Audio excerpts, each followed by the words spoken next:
Welcome to the team. I am just absolutely thrilled to have you here with us. You've joined Tri-Valley Opportunity Council's Migrant Education Services for a reason. You are passionate about making a real, tangible difference. But let's be totally honest for a second. Starting any new role can kind of feel like drinking from a fire hose, right? There's all these policies, new forms, procedures. It can get overwhelming pretty fast. And that is exactly why we put together this explainer. Consider this your ultimate operational toolkit. We're going to master the daily operations, the absolute nuts and bolts of your role, so you can navigate the administrative side of things with total confidence. Because once you've got these tools down, well, then you can focus all of your energy on your true core mission. To keep things super simple and lower that overwhelm, we've broken down your essential guidelines into 5 main sections.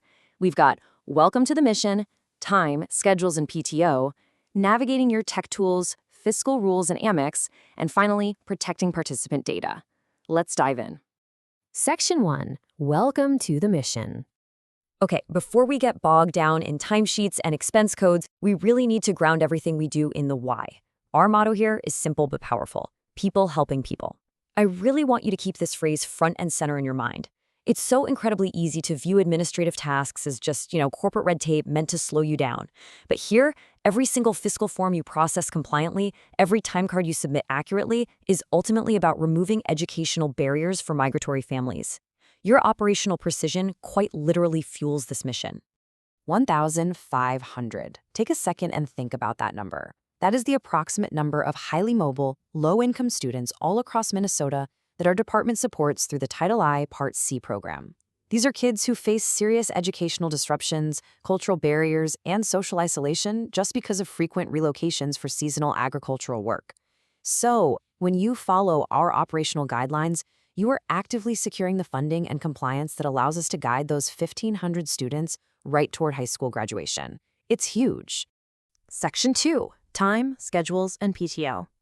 Now that we know exactly who we're fighting for, let's talk about the daily basics. Look, time tracking isn't about micromanagement here. It is literally the engine that keeps your vital work compliant and funded.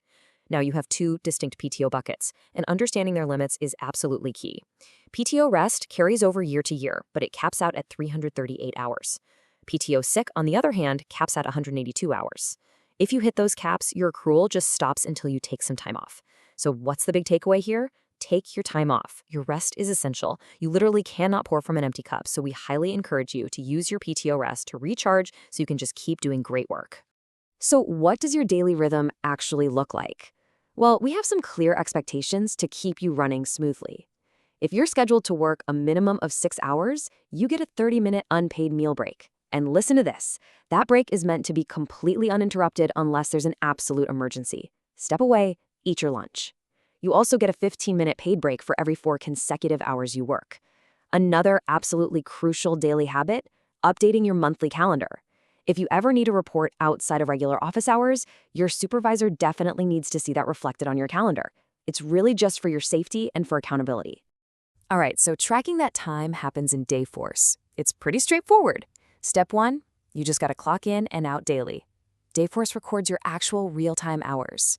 Step 2, if you happen to forget to clock in, or maybe you just need an adjustment, you request that right through the Dayforce shift comments. Easy. Step 3, just ensure those adjustments are for no less than 15 minutes to avoid circumventing the system. Oh, and remember, your timesheet must be perfectly accurate by the end of your shift on the very last day of the pay period. No exceptions there. Section 3, Navigating your tech tools. Knowing exactly where to find your digital tools is going to save you, honestly, countless hours of frustration. Your central digital hub is SharePoint, which you'll access right through your Office 365 portal. Just think of this as your master digital filing cabinet. Whether you're looking for the very latest HR policy manual, an updated expense voucher, or a specific training module, SharePoint is where the whole shebang lives. Please never rely on some saved document sitting on your desktop from 6 months ago. Always pull the fresh, current version right from SharePoint. Now, here's a serious pro tip for using this hub. You don't actually have to manually check for updates all the time. You can set up automatic notifications. Step 1, open the SharePoint folder you use frequently. Let's say Fiscal Forms. Step 2, click on the little 3 dots to the right of the folder name. Step 3, click Alert Me. Boom. Now, anytime a form or manual in that folder is updated, you'll get an automatic email. It's just a brilliant set it and forget it way to guarantee you're always using the most up-to-date compliance tools.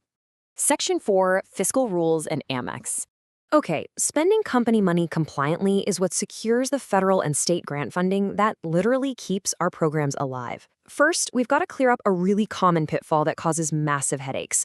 Let's define these terms. An invoice has the specific details, the actual items ordered, the exact price, and the purchase date. A statement, however, is merely a summary list of invoice numbers and the total amount due for the month. So the absolute crucial point is this. Fiscal can only pay from an invoice. They will never, ever pay from just a statement. If you send them a statement without those detailed invoices attached, your payment will be delayed, for sure. If you use an American Express card for company purchases, this timeline is basically your new Bible. The Amex cycle closes on the 28th of every single month. For any purchases you make before the 25th, you must process them right away and mail the original Amex voucher and the receipt directly to Fiscal.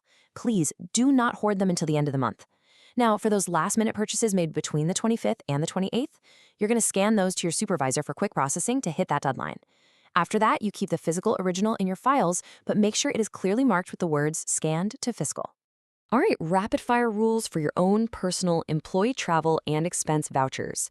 Submit them monthly. Why? Because of a massive compliance trap. Any expense voucher or cell phone reimbursement submitted after 60 days legally becomes taxable income to you. Seriously, there's no way around it, and we definitely do not want that. Also, you need to triple-check that the total amount you're claiming perfectly matches the total coded at the top of the form. And finally, never leave the program name blank. Always specify if it's Title I, MRC, or whatever program it falls under. Let's talk about specific accounting codes. Equipment rentals, those go to 5900. Contracted services go to 5701. Rent and leases go to 5901. But hey, here is a very specific scenario I want you to watch out for.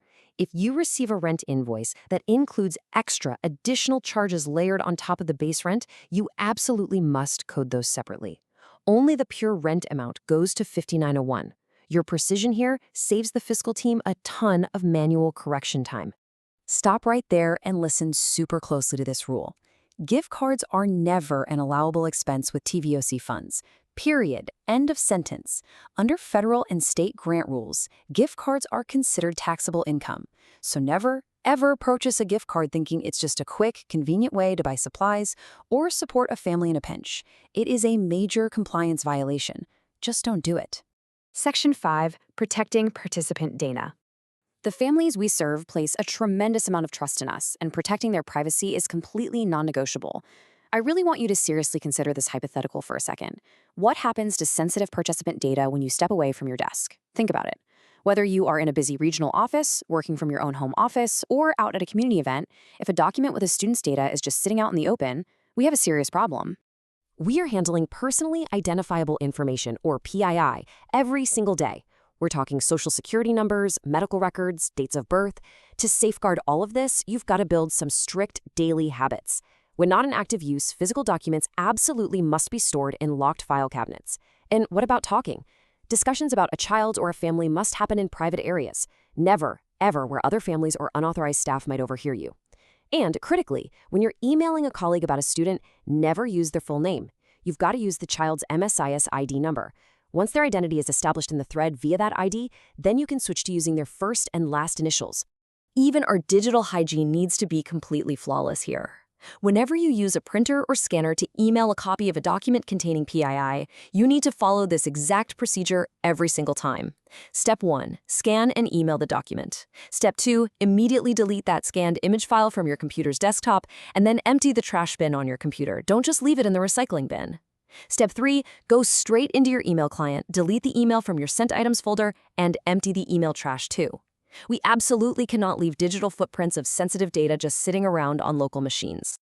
And just like that, you've made it. You now possess the operational toolkit you need to really thrive here. I know it sounds like a whole lot of rules, but remember what we talked about right at the beginning. Your precision with those time cards, your accuracy with Amex vouchers, and your fierce protection of participant data. This compliance is exactly what empowers our mission. It's the engine. It keeps our grants funded and our doors wide open. Welcome to the team. We are just incredibly lucky to have you. I want to leave you with this final thought as you wrap up your orientation today and step into your new role.